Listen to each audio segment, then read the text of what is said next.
My advice that I would have for each and every one of you is to do what you enjoy. Spend time and energy in those things that you enjoy most, in those things that interest you most, because I'm a big believer that if you do what you like, you will always shine, you will always outperform, and you will always enjoy yourself and continue to be motivated and engaged. Believe in your potential, stay curious, and be brave enough to take opportunities that might not fit your original plan. You don't have to have all the answers today.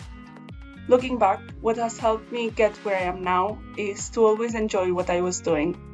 Whether that is studying or working, make sure that what you do motivates you to get up in the morning and give it your best effort. What helped me to get where I am today was being open to alternative routes, learning how to apply my skills into a new industry, and trusting that every step was helping me to grow. The pharmaceutical industry involves lots of technology, so if you like technical things, there's a job for you. Focus on learning how to think, how to ask good questions, and how to communicate clearly. These things matter far more than having a perfect plan.